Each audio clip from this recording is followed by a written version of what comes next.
अस्सलाम वालेकुम, मैं हूं रेहान तारिक और आप देख रहे हैं दास्ताक। तमाम जमातों के मुतालिबात, एक अदद करारदाद की मंजूरी। लंबी चौड़ी समात में बार बार अटॉर्नी जनरल की जानिब से वाज़ेह अल्फाज में यह बताना कि 3 रुकनी बेंच का फैसला कबूल नहीं होगा।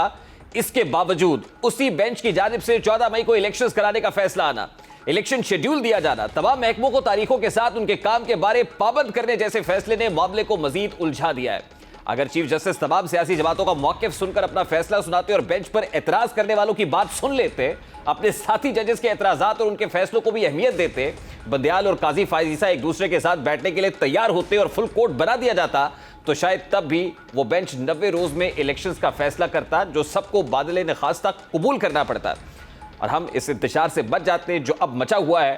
अना की इस जंग में सियासतदान और जजेस ने एक दूसरे के दायरे अख्तियार में खुलकर मुदाखलत की है, जिसके बायस दोनों इदारे अब मुकम्मल तौर पर आमने सामने आन खड़े हुए हैं। साबिक वज़ीर आज़म नवाज शरीफ भी कल पार्लिमानी रहनुमाओं की इत्तेहादियों के इजलास में मौजूद थे। शहबाज शरीफ ने कल इत्तेहादियों के इजलास से खिताब किया और बताया कि वो इस 3 रुकनी बेंच के फैसले को कबूल नहीं करते। इस मुतालिक पहले भी एक करारदाद असम्बली में मंजूर की गई और कल एक और करारदाद पेश की जाएगी। आज वो करारदाद असम्बली में पेश की गई जिसको भारी अक्सरियत से मंजूर कर लिया गया है। ये करारदाद बलूचिस्तान के रुकन कौमी असम्बली खालिद बख्शी ने पेश की। करारदाद में कहा गया कि 28 मार्च को इस ऐवान ने अज खुद नोटिस केस नंबर 2023/1 में सुप्रीम कोर्ट के 4 जजेस साहिबान की अक्सरियत फैसले की तायद करते हुए इस पर अमल दरामद और आला अदलिया से सियासी और इंतजामी उमूर में बेजा मुदाखलत से गुरेज का मुतालबा किया था। अक्सर हलकों ने भी फुल कोर्ट की तश्कील का मुतालबा किया था, लेकिन इसे मंजूर नहीं किया गया। करारदाद में कहा गया है कि एक के सिवा दीगर सियासी जमातों का मौक़िफ़ सुना ही नहीं गया। पार्लियामेंट की वाज़ेह करारदाद और सुप्रीम कोर्ट के 4 जजेस की अक्सरियत फैसले को नजरअंदाज करते हुए 3 रुकनी मखसूस बेंच ने अक़लियती राय मुस्तरद कर दी है, जो सुप्रीम कोर्ट की अपनी रिवायात, नज़ायर और तरीक़ाकार की भी खिलाफ वर्जी है। करारदाद के मुताबिक अक्सरियत पर अक़लियत को मुसल्लत कर दिया गया है। 3 रुकनी अक़लियती बेंच के फैसले को पार्लियामान मुस्तरद करती है और आईन और कानून के मुताबिक अक्सरियती बेंच के फैसले को नाफिजुल अमल करार देती है।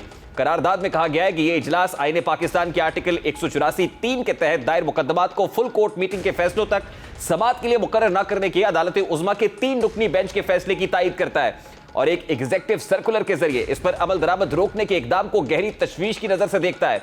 मतन में कहा गया है कि यह ऐवान उसी अदालत के फैसले की उजलत और मुतनाज़े बेंच के रूबरू समाअत के लिए मुकर्रर करने और चंद मिनटों में इस पर फौरी फैसले पर भी शदीद तहफ़्फ़ुज़ात का इजहार करता है कि ऐसा अमल सुप्रीम कोर्ट की रिवायात और नज़ायर के सरियन खिलाफ है, लिहाजा ये नाकाबिल कबूल है। ये ऐवान मुल्क में सियासी और माशी इस्तेहकाम के लिए आइन और कानून में दर्ज मुरवजा तरीक़ाकार के ऐन मुताबिक मुल्क भर में एक ही वक्त पर आम इंतखाबात कराने के इनेकाद को ही तमाम मसाइल का हल समझता है।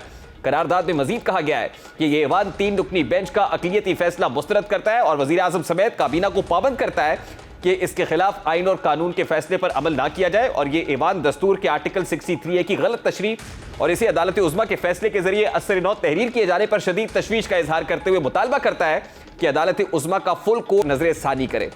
कौमी असम्बली इजलास से कबल आज इस्लामाबाद में बैन अल-अक़वामी मीडिया से गुफ्तगू करते हुए आज़म नज़ीर तारड़ ने कहा कि अक़लियती फैसला नाफिज नहीं करना चाहिए और अगर फुल कोर्ट ना बनाया गया तो मुल्क में सियासी और आईनी बहरान पैदा हो जाएगा। As I said, that our constitution provides a complete scheme. Now, if somebody says that he has to look into only one provision of the constitution, which bounds down that election has to be conducted within 90 days, that period has almost elapsed. In any case, if elections are held in Punjab and then in KPK, it would be held beyond that 90 days capping. आज पार्लियामान के floor पर खड़े होकर मौलाना असद महमूद जमीयत उलमा इस्लाम फे के रहनुमा, उन्होंने भी फुल कोर्ट बनाने का मुतालबा किया है और किस तरह जजेस के इस फैसले पर तनकीद की है, जरा उसकी एक झलक आपके सामने रखता है। हम किसी सूरत भी अपना इख्तियार सुप्रीम कोर्ट को देने के लिए तैयार नहीं हैं। हम किसी सूरत भी वजीर आजम का इख्तियार चीफ जस्टिस तक को देने के लिए तैयार नहीं हैं। हम किसी सूरत भी इलेक्शन कमीशन का इख्तियार सुप्रीम कोर्ट को देने के लिए तैयार नहीं है। आज कौमी असम्बली में सुप्रीम कोर्ट के फैसले के हवाले से करारदाद भारी अक्सरियत के साथ मंजूर की गई है, तो वजीर आजम ने कल कौमी सलामती कमेटी का इजलास भी बुलाया है। इजलास में सिविल और अस्करी क़यादत शिरकत करेगी, जबकि हसास इदारों के सरबराहान इजलास को कौमी सलामती पर ब्रीफिंग देंगे। ये इजलास इस मौजूदा सूरत हाल के हवाले से भी इंतहाई अहम होगा, क्योंकि सुप्रीम कोर्ट ने 17 अप्रैल तक इदारों से सिक्योरिटी प्लान मांगा है। सिक्योरिटी इदारों के पास इलेक्शंस के लिए नफरी और वसाइल मौजूद हैं या नहीं, कल के इजलास के बाद वाज़ेह है। दूसरी जानिब वजीर आजम शहबाज शरीफ ने वकला कॉम्प्लेक्स के लिए 1 अरब 80 करोड़ रुपए के मंसूबे के संगे बुनियाद की तकरीब से खिताब के दौरान सुप्रीम कोर्ट से पंजाब और खैबर पख्तूनख्वा इंतखाबात से मुतालिक फैसले पर नजरसानी का मुतालबा किया है। उन्होंने कहा कि मैं समझता हूं कि बड़ा आदमी वो है जो अपनी गलती तस्लीम करे। हमें पाकिस्तान का मुस्तकबिल बचाना है। अगर फुल कोर्ट का मुतालबा तस्लीम कर लिया जाता तो पाकिस्तान में कोई इसकी मुखालिफत नहीं करता। कौमी असम्बली में करारदाद की मंजूरी के बाद तहरीक इंसाफ की जानिब से इस हवाले से सख्त रद्द-ए-अमल आया और इसे आइन से इन्हिराफ की कोशिश करार दिया गया है। साबिक वफाकी वजीर फवाद चौधरी का कहना है कि हुकूमत सुप्रीम कोर्ट के फैसले में रुकावटें डाल रही है। इलेक्शंस की तारीख आगे जाने से निगरान हुकूमत की मुद्दत नहीं बढ़ाई जा सकती। निगरान हुकूमत अप्रैल के तीसरे हफ्ते से आगे नहीं जा सकती। के मुताबिक अमल दरामद होना है। हलफ जो तमाम लोगों ने उठाए हुए हैं उन्होंने प्रिजर्व और प्रोटेक्ट करना है कॉन्स्टिट्यूशन को। ये बहरान का मसला हल हो जाए। और अगर हुकूमत इसी जिद में रही कि हमने इलेक्शन नहीं कराने, हमने सुप्रीम कोर्ट को नहीं मानना, तो देखिए फिर बड़ी सीधी बात है, हम एक बड़ी तहरीक के लिए तैयार हैं। पहले तो चूंकि आइन है, कानून है, हमें उसके दायरे में रहना हो। जब एक आइन ही खत्म हो जाएगा तो फिर तो हर शख्स की अपनी मर्जी होगी कि वो एहतजाज का क्या तरीका अख्तियार करता। अब तहरीक इंसाफ बैक वक्त मजामत और मफामत दोनों परचम सरबुलंद किए हुए हैं। कभी फैसला ना मानने की सूरत में सड़कों पर निकलने की बातें कर रहे हैं, काबीना अरकान को आर्टिकल 6 लगाने के हवाले से डराया जा रहा है। वहीं उनकी जमात के सीनियर रहनुमाओं असद कैसर और हुकूमत से मुज़ाकरात की बातें कर रहे हैं। असद उमर भी ये कह रहे हैं, अवामी सतह पर PTI के साथ मुज़ाकरात के लिए अपनी तैयारी का ऐलान कर रहे हैं और साथ में मुज़ाकरात के लिए बैठने के लिए भी रेडीनेस शो कर रहे हैं। और ये कह रहे हैं कि इंतखाबी शेड्यूल में 90 रोज़ की मुद्दत से ज़्यादा की अगर तरमीम कॉन्स्टिट्यूशन के अंदर लानी है तो उसके लिए भी वो तैयार है। आज फवाद चौधरी ने भी प्रेस कॉन्फ्रेंस में 2/3 अक्सरियत और मुज़ाकरात से मुताल्लिक बात की है। पाकिस्तान तहरीक इंसाफ दूसरी तरफ किस तरह मुज़ाकरात की अपीलें कर रही है, जरा वो भी आपके सामने रखता है। इमरान खान साहब ने दावत दी है हुकूमत को मुज़ाकरात की। मुज़ाकरात के लिए जो नुकात हैं हमारे बड़े वाज़ेह हैं। असल में तो शहबाज शरीफ साहब ने बताना है कि वो क्या चाहते हैं। एजेंडा है टेबल के ऊपर, और जैसे मैंने पहले कहा कि अगर कुछ और वो चाहते हैं कि किसी और चीज पे बातचीत की जाए, वो बताएं, हम उसको कंसिडर कर लेंगे कि जी उस पे बातचीत करने को तैयार हैं। तो हम चाहते हैं कि आए बेटे इस पे बात करें, डिस्कस करें, और इसके लिए हम आईनी अमेंडमेंट की भी तैयार है। अगर एक दफा मतलब जरूरत हो कि हम एक दफा इसमें वो डालें कि अगर 90 डेज से आगे हो सकते हैं, तो इससे ज्यादा नीचे क्या हो सकता है। हम तो समझते हैं कि मुल्क के अंदर अभी पॉलिटिकल पोलराइजेशन खत्म होनी चाहिए और एक क्लियर टारगेट के तौर पर जो है ना हमें इलेक्शन की तरफ आगे बढ़ना चाहिए। इस वक्त साबिक सदर इस्लामाबाद हाई कोर्ट बार और सीनियर कानूनदान आरिफ चौधरी साहब ने भी ज्वाइन किया है। अस्सलाम वालेकुम आरिफ चौधरी साहब, बहुत बहुत शुक्रिया आपके वक्त के लिए।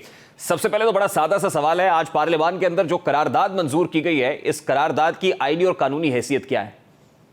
इसकी आईनी और कानूनी हैसियत सिर्फ इस हद तक है कि उन्होंने जो अदलिया है उसकी काफ़ी ज़्यादा तौहीन की है। अदरवाइज इसके ऊपर इसका इम्पैक्ट फैसले पे कोई नहीं है, क्योंकि फैसला जो है वो किसी अदालत यानी करारदाद के जरिए उसे आप सेटिस्फाइड नहीं कर सकते, बल्कि लेजिस्लेशन के जरिए भी फैसले को आप सेटिस्फाइड नहीं करते। ऐसी लेजिस्लेशन जो मुतसादिम हो आइन के फंडामेंटल राइट से और आइन के जो पैरामीटर दिए गए हैं। लेकिन आरिफ चौधरी साहब, सुप्रीमेसी ऑफ द पार्लियामेंट तो अपनी जगह पर मौजूद है ना, पार्लियामान सुप्रीम है, वहां पर लेजिस्लेशन होती है। अगर कॉन्स्टिट्यूशनल अमेंडमेंट होनी है तो वो भी इसी फ्लोर से होनी है। वो सब तरीके का रखा गया है। अगर आइन के मुताबिक करें तो बिल्कुल कोई उनकी सुप्रीमेसी है। आइन में ये बात दर्ज है कि अगर कोई आइन का आर्टिकल जो है उसे आपने अमेंड करना हो तो उसके लिए आप 2/3 मेजॉरिटी के साथ अमेंड कर सकते हैं। उसमें किसी अगर वो अमेंड करेंगे तो पार्लियामेंट का कानून होगा, आइन पार्लियामेंट वो बात आपकी ठीक है 2/3 मेजॉरिटी, लेकिन ये जो प्रैक्टिस एंड प्रोसीजर बिल 2023 है, इसके लिए तो सादा अक्सरियत चाहिए थी, ये तो मंजूर हो गया पार्लियामान से। देखिए, मैं आपको एक अर्ज करूं कि जो सादा अक्सरियत से आप आइन के एक आर्टिकल को अमेंड करने की कोशिश कर रहे हैं, आइन का आर्टिकल 184(3) जो है उसमें कहीं अपील का राइट नहीं है, और वो आइन का आर्टिकल 184(3) जो है वो उसे आप मुख्तलिफ तरीकों से यानी कर रहे हैं कि यानी आइन में बराह रास्त तरमीम करने की बजाय आप कानून के जरिए प्रोसीजर को बदलने की कोशिश। प्रोसीजर जो है वो भी रूल्स के में मौजूद है और रूल्स बनाने का let's be very fair and honest sir, 184(3) की जुरिस्डिक्शन के अंदर राइट टू अपील ना होना क्या खुद कॉन्स्टिट्यूशन की खिलाफ वर्जी नहीं है? जिस आर्टिकल 10 तो बुनियादी हुकूक देता है हर शहरी को कि वो इसके ऊपर अपील कर सके, 184(3) के अंदर ये ना होना, और फिर चीफ जस्टिस खुद भी एक जगह कह चुके हैं ये ड्रैकोनियन लॉ है, ये अमेंड नहीं होना चाहिए। मैं आपको एक अर्ज करूं, अमेंड होना चाहिए या नहीं होना चाहिए, ये एक बात जरा गौर कर लें कि ये आर्टिकल जो है ये वहाँ भी मौजूद है इंडियन कॉन्स्टिट्यूशन में भी, और इस आर्टिकल को महज इसलिए रखा गया था कि ऐसे मामला जिसमें आप प्रोसीजर लॉ में उलझ जाते हैं, उससे हटके अगर कोई गैर मामूली सिचुएशन हो जिसे प्रोसीजर लॉ जो है वो ना कवर करता हो, वो एक्स्ट्रा ऑर्डिनरी सर्कमस्टांसेस में आप नोटिस लेते हैं और फंडामेंटल राइट से मुतल्लिक और पब्लिक इंपॉर्टेंस के मामला। लेकिन हमारे यहाँ जिस तरह से नोटिस लिए जाते हैं सर, देखिए इंडियन, अब आप क्योंकि इंडियन कोर्ट की एग्जांपल दे रहे हैं, तो सुप्रीम कोर्ट ऑफ इंडिया के अंदर भी 2018 के अंदर जो कुछ हुआ उसमें भी चीफ जस्टिस दीपक मिश्रा के ऊपर यही एतराजात थे कि अपनी मर्जी से वो 184 यानी इसका आर्टिकल का इस्तेमाल करते हैं, बेंच की कॉम्पोजिशन करते हैं, मर्जी के जजेस को शामिल किया जाता है, सीनियर मोस्ट जजेस को उठा के पीछे डाल देते हैं और अपनी पसंद के जजेस को बेंच का हिस्सा बना देते हैं। देखिए, मैं आपको एक अर्ज करूं कि ये वो सारी चीजें हैं जो पार्लियामेंट को बैठ के देखनी चाहिए। पार्लियामेंट को सिर्फ आर्टिकल 184(3) नहीं, अदरवाइज भी बहुत सारी चीजें हैं जो पार्लियामेंट के देखने वाली हैं। बात यह है, यही पार्लियामेंट अगर मुकम्मल हो जाए और उसके बाद ये पार्लियामेंट कोई कानून साजी करे तो कोई इस पे एतराज नहीं होगा। पार्लियामेंट मुकम्मल क्यों नहीं है सर? एक सेकंड बात तो सुन लें। पर्सन स्पेसिफिक कोई कानून साजी नहीं हो सकती, यानी ये नहीं हो सकता कि एक तरफ से कोई यानी मामला अदालत में चल रहा हो, अदालत फैसला करे और उसके बाद आप कानून साजी उसको सामने रख के कर दें। ये तो आपको, आपने इंडियन यानी ज्यूरिसडिक्शन का आपको पता होगा, ज्यूरिस्प्रूडेंस का, वहाँ जो भी इतने केसेस रिपोर्टेड हैं जिसमें यानी इंदिरा गांधी वाला केस और बहुत सारी यानी मतलब यहाँ तो आप कोई 10 केसेस कोर्ट किए जा सकते हैं जिसमें ऐसी लेजिस्लेशन जो पार्लियामेंट ने की किसी केस को सामने रखते हुए जिसमें फैसला सुप्रीम कोर्ट ने किया था, तो वो पार्लियामेंट की जो लेजिस्लेशन थी उसको सेटिसाइड कर दिया गया, क्योंकि पार्लियामेंट को ये इख्तियार नहीं है कि वो मुतसादम हो उसके साथ। तो सर यहाँ पे सिर्फ पॉलिटिकल स्टेक होल्डर्स का या पार्लियामेंटेरियंस का ही तो मामला नहीं है, यहाँ पर तो with in the bench, with in the court, house in order नहीं है। अब सर मेरा सवाल ये है कि अब सुप्रीम कोर्ट ऑफ पाकिस्तान ने इलेक्शन कमीशन को कहा कि आप वफाकी हुकूमत से जो फंड्स है उसका मामला लेकर 10 अप्रैल तक 11 को हमें रिपोर्ट सबमिट कराएं। वफाकी हुकूमत का पॉइंट ऑफ व्यू आ चुका है, अब फंड्स नहीं है, वो 21 अरब का इंतजाम नहीं होगा, इलेक्शन कमीशन जाके रिपोर्ट दे देगा सुप्रीम कोर्ट ऑफ पाकिस्तान को। सुप्रीम कोर्ट ऑफ पाकिस्तान क्या करेगी? क्या वो चीफ इलेक्शन कमिश्नर के ऊपर तौहीन अदालत लगाएगी?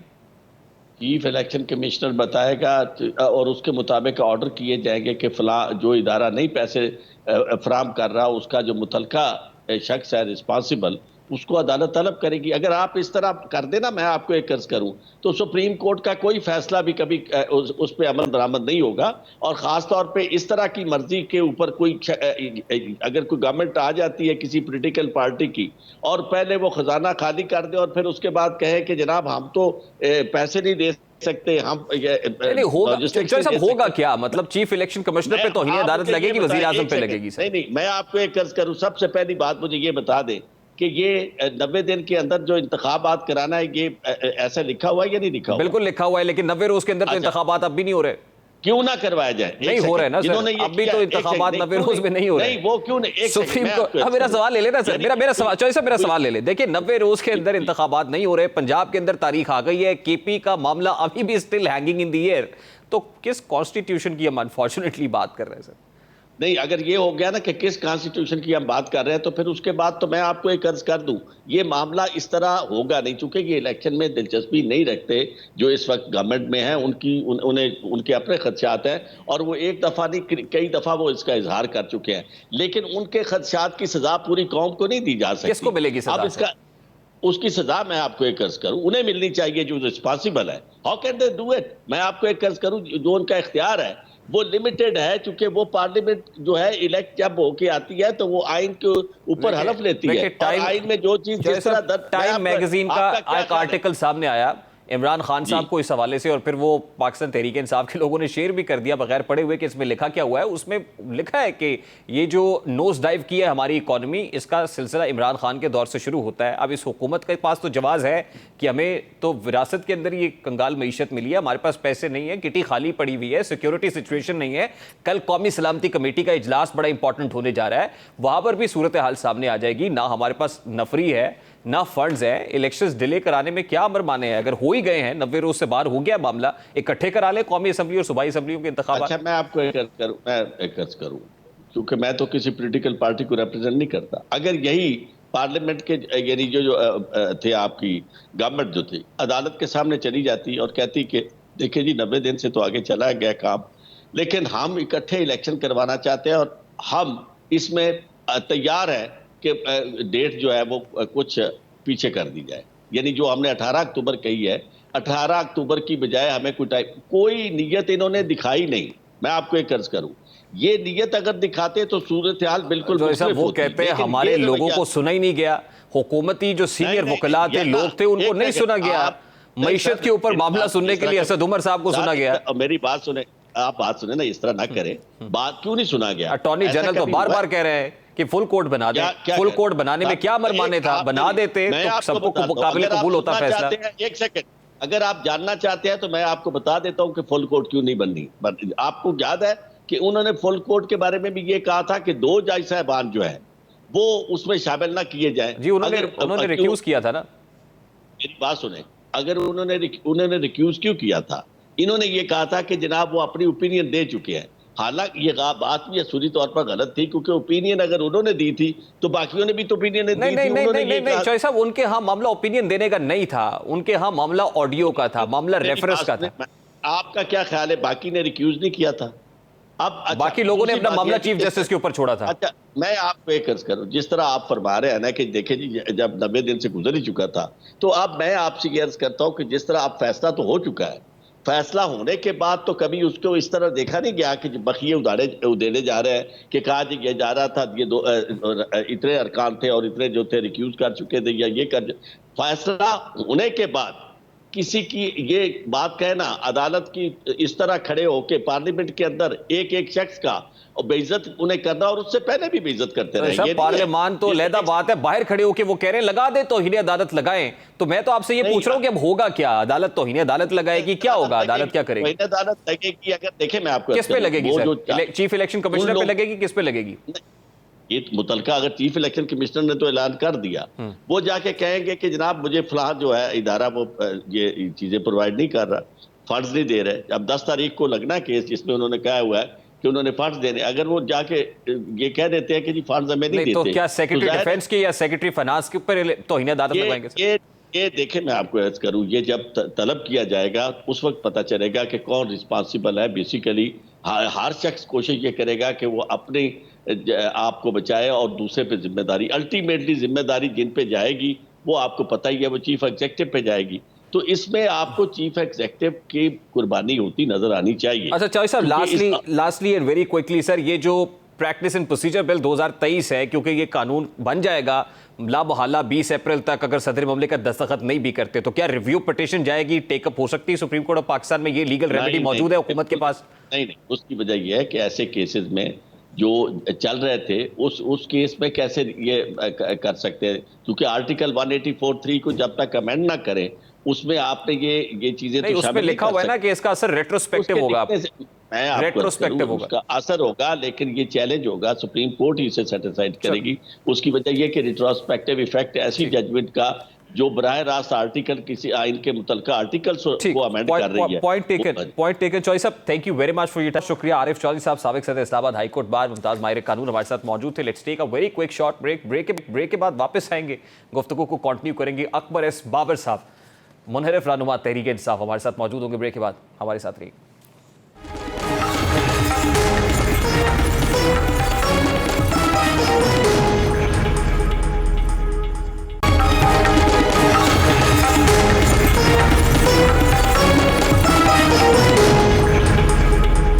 Welcome back. इस वक्त पाकिस्तान तहरीक इंसाफ के बानी रहनुमा अकबर एस बाबर साहब हमारे साथ मौजूद हैं। अस्सलाम वालेकुम अकबर साहब, बहुत बहुत शुक्रिया आपके वक्त के लिए।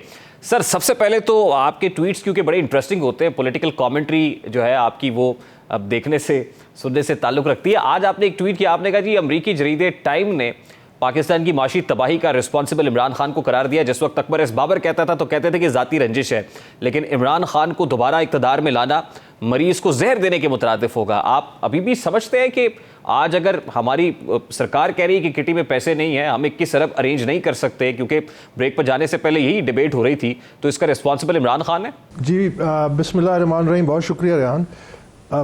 इसमें कोई शक नहीं है। मैं देखिए, मुझ पे तो कोई वही नहीं थी या कोई इल्हाम तो नहीं हुआ था कि ये हालात, मैं आई वॉज एन इनसाइडर। मैं इमरान के बाद पार्टी में नंबर 2 था, ये इमरान ने मुझे लिख के दिया। तो जब मुझे पता चला, जब मुझे समझ आई कि ये जो सारा मामला है ये सिर्फ इक़्तिदार के लिए है और ये जो है कौम से एक बहुत बड़ा धोखा होने जा रहा है, और जबकि इक़्तिदार उस वक्त सामने नज़र आ रहा था, तो इसीलिए फिर मैंने वो फॉरेन फंडिंग का केस किया। वो सारी जो मेरे सामने हक़ाइक़ आए, और अल्लाह का करम है कि पाकिस्तान की तारीख़ का सबसे बड़ा वाइट कॉलर क्राइम जो है वो डॉक्यूमेंट हो गया August 2 लास्ट ईयर को, और अभी उसकी सज़ा भी हो जाएगी। तो ये मेरी तस्दीक थी उस बात की कि ये लोग जो हैं ये इस मुल्क से मुखलिस नहीं है। और फिर उसके बाद जिस तरह इवेंट्स अनफोल्ड किए, ना इसका कोई विजन है, ना इसकी कोई आइडियोलॉजी है, ना इसने कॉम्पिटेंस के पीछे गया, ना इसने कोई लीडरशिप प्रोड्यूस की। लीडर का काम होता है लीडर प्रोड्यूस करना। इसने क्या लीडरशिप प्रोड्यूस की? कैसे आप इस मुल्क को चलाएंगे? हमारी तो सारी स्ट्रैटेजी नेशन बिल्डिंग की थी कि पहले हम केपी में हुकूमत लेते, परफॉर्म करते, डिलीवर करते। आपको कॉम्पिटेंस चाहिए, कॉम्पिटेंस के बाद आप जब डिलीवर करते हैं बाकी मुल्क के सूबे आपके खुद ब खुद पोलिटिकली आपकी झोली में आ जाते हैं। That was the way forward. ये एक नेशन बिल्डिंग का कॉन्सेप्ट था। ये तो नेशन डिस्ट्रक्टिव, इस वक्त जो इमरान खान ने पॉलिटिक्स की है पिछले चंद सालों से, ये तो आप ये समझिए कि ये मुल्क दुश्मनी की है। ये जो पॉलिसी है, ये सियासत है, ये मुल्क दुश्मनी है। पाकिस्तान अब इसको अफोर्ड कर ही नहीं सकता। देखिए, एक दफ़ा जब डाउनवर्ड स्पायरल शुरू होता है, जो टाइम मैगजीन ने लिखा, जो मैं पहले दिन से कह रहा था, उसको फिर रोकने के लिए बड़ी कोशिश करनी होती है। उस मोमेंटम को रोकना है, फिर रिवर्स करना है, फिर पॉजिटिव डायरेक्शन में लगाना है। आप Pakistan needs a time out. ये मेरी बात याद रखिए। मैंने जो पहले बातें करता था सच निकली। आज मैं आपको कह रहा हूँ, पाकिस्तान ये जो शर की सियासत है, इंतशार की सियासत है, Pakistan needs a time out. जब तक पाकिस्तान को टाइम आउट नहीं मिलेगा 3 से 5 साल का। इमरान खान साहब जो पॉलिटिकल स्ट्रगल कर रहे हैं, ही claims like he standing at the right side of the history, कि वो कॉन्स्टिट्यूशन के सेवियर के तौर पे सामने आए हुए हैं, और वो we stand with chief justice के जो ट्रेंड्स हैं वो भी चला रहे हैं। वो कह रहे हैं कि अब आइन की बहाली के लिए, आइन के लिए जो है सड़कों पर भी निकलना पड़े तो निकलेंगे, अगर ना निकले तो अल्लाह माफ़ नहीं करेगा।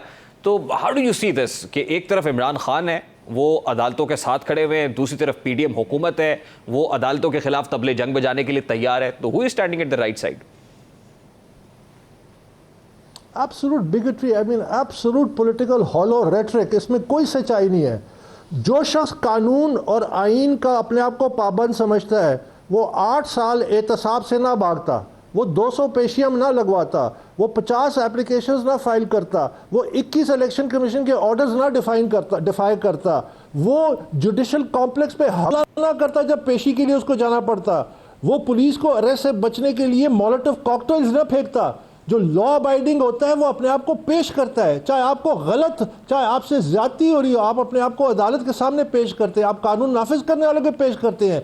ये वो तरीका है, ये वो तरीका है जिससे आप साबित करते हैं कि you are a law abiding citizen, then you become a role model. फिर बाकी सोसाइटी आपको फॉलो करती है। जब आपने सोसाइटी को क्या बताया, आपने एक फैशिज्म बताई कि मैं आई एम अबव लॉ। मैं इलेक्शन कमीशन के बाहर कहता था कि आइन में एक तरमीम कर लें कि ये आइन पाकिस्तानियों के लिए मासवा इमरान खान के। इमरान खान ने साबित किया, पिछले 1 सालों में इमरान खान ने साबित किया कि वो अपने आप को कानून से बालातर समझता है। He is डिफाइड the law, so how can he be on the right side of constitution and justice? लेकिन ये बताइए साहब, मुझे समझ नहीं आती, मिसाल ये केसेस वीक हैं, प्रोसिक्यूशन तगड़ी नहीं है, बेल मिल जाती है, पर्टिकुलरली टॉकिंग अबाउट दिस ममनुआ फंडिंग केस जिसके आप पटिशनर हैं, और आपने एक बड़ी लॉन्ग स्ट्रगल आपकी रही है इस पे। ये एफआईए ने बैंकिंग कोर्ट के अंदर मामला रखा है, इमरान खान की जमानत में भी यानी उस तोसी हो रही है, गिरफ्तारी भी नहीं हो रही है, केस को भी उठा के रद्दी, यूं लगता है जैसे ममनुआ फंडिंग केस ऐसे बिल्कुल दफन हो गया, खत्म हो गई कहानी। What is this sir? नहीं, ममनुआ फंडिंग केस का इससे कोई ताल्लुक इसलिए नहीं है डायरेक्टली कि ममनुआ फंडिंग की एक आया वर्डिक्ट 2 अगस्त में। याद रखिए कि ममनुआ फंडिंग इस हद तक महदूद था कि गैर कानूनी फंडिंग, वो गैर कानूनी फंडिंग हमने साबित की, यानी सोर्स ऑफ फंड्स क्या लीगल थे या इलीगल थे, ये था वो केस। हमने साबित किया कि वो इलीगल थे। कंपनीज ने फंडिंग की, ऑफशोर कंपनीज ने फंडिंग की, फॉरेनर्स ने फंडिंग की, इंडियन नेशनल ने फंडिंग की, और अमेरिका की कंपनियों ने फंडिंग की। देखिए, आज मैं पहले दिन से कहता था कि ये कौमी सलामती का मामला है, मैं कहता था जिस सियासी जमात की इतने बड़े पैमाने पे गैर कानूनी फंडिंग हो रही है उसका नोटिस लिया जाए। आज आपके सामने है कि वो जो अमरीकी है ज़ल्मा खलीलज़ाद नॉन पाकिस्तान का दुश्मन है, वो आज इमरान का खुल के हिमायत कर रहा है। वो कहता है सुप्रीम कोर्ट की जजमेंट को इंप्लीमेंट करो वरना पाकिस्तान फना हो जाएगा। जो ज़ल्मा खलीलज़ाद का दोस्त है वो पाकिस्तान का दोस्त नहीं है, ये याद रखिए। मैं उस वक्त कहता था कि ये नेशनल सिक्योरिटी हमारी कॉम्प्रोमाइज़ हो रही है, अगर उस वक्त नोटिस लेते तो आज ये सूरत हाल ना होती।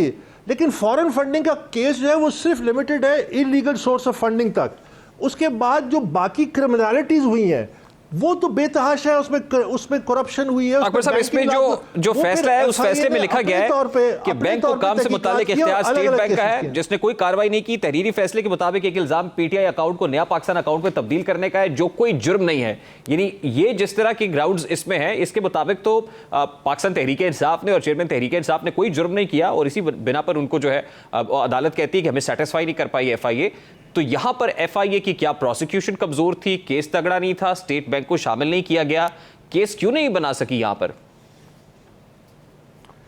देखिए मैं इसका जवाब इस तरह देता हूं कि आप ये याद रखिए कि हमने 13 रेट पटिशंस इनकी मुकाबला किया जो हाई कोर्ट में थी।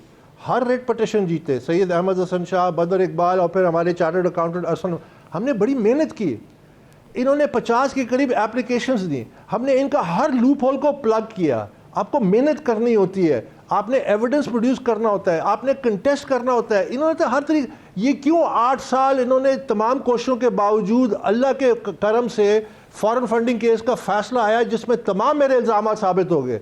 तो जाहिर है कि इसमें कॉम्पिटेंस का इशू है, जाहिर इसमें फॉलो अप। लेकिन इन केसेस का डायरेक्टली फॉरेन फंडिंग केस से ताल्लुक इसलिए नहीं है कि फॉरेन फंडिंग केस का सिर्फ ताल्लुक है कि इलीगल सोर्स ऑफ फंडिंग से पैसा आया, उसकी भी सजा देना बाकी है। बाकी जो क्रिमिनलिटीज हुई हैं उसको एफआईए इंडिपेंडेंटली कर रहे हैं, मुख्तलिफ केसेस फाइल किए, मसलन 13 बैंक अकाउंट्स उन्होंने कंसील किए, उसमें अलग उन्होंने केसेस फाइल किए। मेरा उन केसेस से कोई ताल्लुक नहीं है, फॉरेन फंडिंग केस का उनसे कोई ताल्लुक नहीं है। एविडेंस आ गया, उसमें जो बाकी क्रिमिनलिटीज है उसको साबित करना वफाकी इदारों का काम है। यकीनन उसमें इशूज हैं, कॉम्पिटेंस के होंगे, लेकिन पाकिस्तान में आज तक क्यों कोई मुकदमा साबित नहीं होता? पाकिस्तान में आज तक कोई वाइट कॉलर क्राइम अभी तक क्यों नहीं साबित हुआ? इसलिए नहीं हुआ, हमने साबित किया है, हमने 8 साल की मेहनत के बाद साबित किया, बिकॉज़ वी मेड कि हम हर लूप होल को प्लग करें। पाकिस्तान तहरीक इंसाफ के दौर में हवाओं का रुख इस तरफ नहीं था, हालात और थे। आपने कहा था हालात का तकाजा होगा, फैसला आएगा, सजा होगी। अब तो हवाओं का रुख भी बदल गया है, हालात भी इस तरफ के हैं, फैसला क्यों नहीं हो रहा है? अभी अगर फॉरेन फंडिंग की आप बात करिए तो इंशाल्लाह इन्होंने तकरीबन अगस्त में इनको शो कॉज नोटिस मिला था, फिर इन्होंने 1 साल डिले किया। अभी जो लास्ट हेयरिंग थी उसमें इलेक्शन कमीशन ने उनको लास्ट अपॉर्चुनिटी दी है और 18 अप्रैल को तारीख सेट की है। मुझे इसमें कोई शक नहीं कि इंशाल्लाह फैसला आ जाएगा, लेकिन मेरे ख्याल में आपके वसातत से कि अभी ये पानीपत की जो जंग हो रही है इसको होने से इंशाल्लाह फॉरेन फंडिंग का फैसला भी आ जाएगा। Lastly sir and very quickly, ये जो पानीपत की जंग इस वक्त हो रही है और ये जो महाजराई है, आपको क्या लगता है ये ऊंट किस करवट बैठेगा? आप देख रहे हैं 14 मई को इलेक्शंस होने जा रहे हैं या वाकई अभी घमसान का रन पड़ेगा? नहीं, मेरा ख्याल है घमसान का रन पड़ेगा। और मैं आपको एक बात बता दूं, मुझे 2-3 मिनट दीजिए। मैं पहले दिन से कह रहा हूं कि ये एक इंटरनेशनल कंस्पिरेसी है। इस इंटरनेशनल कंस्पिरेसी के जरिए हमारे ऊपर ऐसे लोगों को मुसल्लत किया गया जिन्होंने पॉलिटिक्स को इंतशार की पॉलिटिक्स की, इकोनॉमी को कोलैप्स करवाया। इकोनॉमी के कोलैप्स करने के बाद अब वो हमें चोक कर रहे थे, वो लास्ट लेग थे इस कंस्पिरेसी में जिसमें उन्होंने हमसे फ़ायदे लेने थे और इस मुल्क को क्रिपल करना था।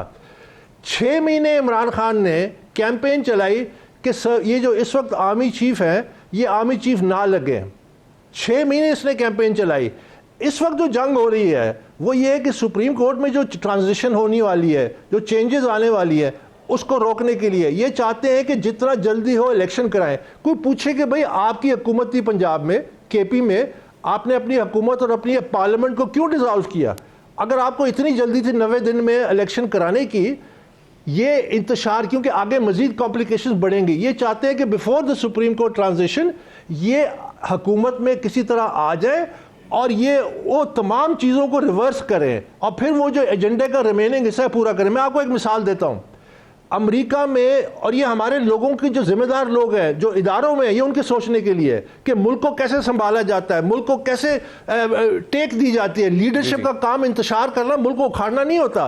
2007-8 में America was on the brink of economic collapse. उनका फंडामेंटल कानून है कि वो प्राइवेट सेक्टर में इंटरफेयर करेंगे। उन्होंने अमेरिकन इंश्योरेंस AIG को $180 बिलियन का बेल आउट दिया, नेशनलाइज किया, अपने बुनियादी कानून को चेंज किया, सारी रात व्हाइट हाउस में बैठ के लेजिस्लेशन की, $1.5 ट्रिलियन का बेल आउट पैकेज किया प्राइवेट इंडस्ट्री को। क्यों? उन्होंने एक बात की, these companies are too big to fail, यानी ये कंपनियां फेल होती हैं, अमेरिका फेल होता है, अमेरिका कोलैप्स करता है। आज पाकिस्तान को कोई बचाने का सोच रहा है, पाकिस्तान की मईशत को कोई सोच रहा है? एग्रीकल्चर सरप्लस मुल्क, आज आधा किलोमीटर की लाइनें लगी हुई है आटे के लिए, लोग भीख मांग रहे हैं। कोई सोच रहा है कि पाकिस्तान की इकोनॉमी को कैसे रिवाइव करेंगे? वेरी ट्रू अकबर साहब, I have to take a very quick short break. Sir बहुत शुक्रिया पाकिस्तान देश के बानी रहनुमा अकबर एस बाबर साहब हमारे साथ मौजूद थे। Let's take a very quick short break और ब्रेक के बाद वापस आता है।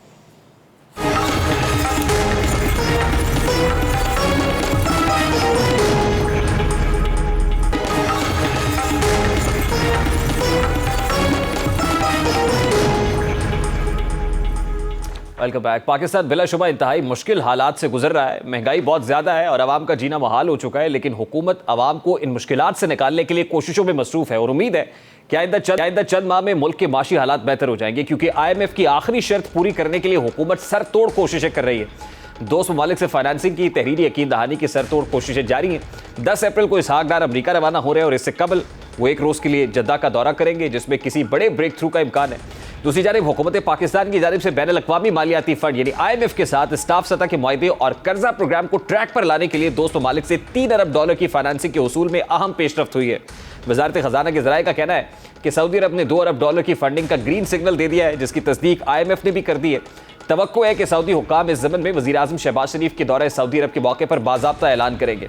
अब तमाम तर नजरें मुत्तहिदा अरब अमारात पर मरकूज है ताकि इजाफी $1 अरब के डिपॉजिट्स मिल सके, जिसके बाद IMF के साथ मुआहदा हो जाएगा। ताहम मुआहदे की राह में एक और रुकावट अभी बाकी है। वजारत पेट्रोलियम ने वज़ीर आज़म ऑफिस के साथ मुशावरत के बाद ऐलान किया था कि मोटरसाइकिल सवारों और 800 सीसी तक की गाड़ियों के लिए फ्यूल सब्सिडी दी जाएगी, लेकिन लग रहा है कि फिलहाल इस तजवीज़ को खत्म करना पड़ेगा।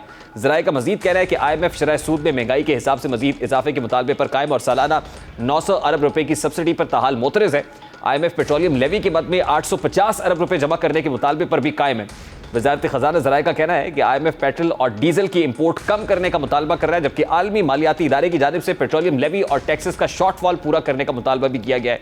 ये तमाम शराइत मुश्किल ज़रूर थी, लेकिन पाकिस्तान आहिस्ता आहिस्ता इन शराइत को मुकम्मल करने की राह पर है और मार्केट में भी तवाज़ुन आ रहा है। मार्केट आने वाले दिनों में इकोनॉमिक डोमेन से क्या मिलती है ये तो वक्त ही बताएगा। जाते जाते प्रोग्राम का वक्त क्योंकि अपने इख्तिताम को पहुंचा है, बताया जा रहा है कि अली अमीन गंडापुर पाकिस्तान तहरीक इंसाफ के रहनुमा उनको गिरफ्तार किया गया और वो उन्होंने अपने गार्ड समेत जो है फायरिंग की थी, फायरिंग करके फरार हुए थे। इसी मुकदमे के अंदर अब उनकी गिरफ्तारी अमल में आई है। प्रोग्राम का वक्त अपने इख्तिताम को पहुंचा। आपसे मुलाकात होगी इंशाअल्लाह कल। अपना रखिए ख्याल। अल्लाह हाफ़िज़।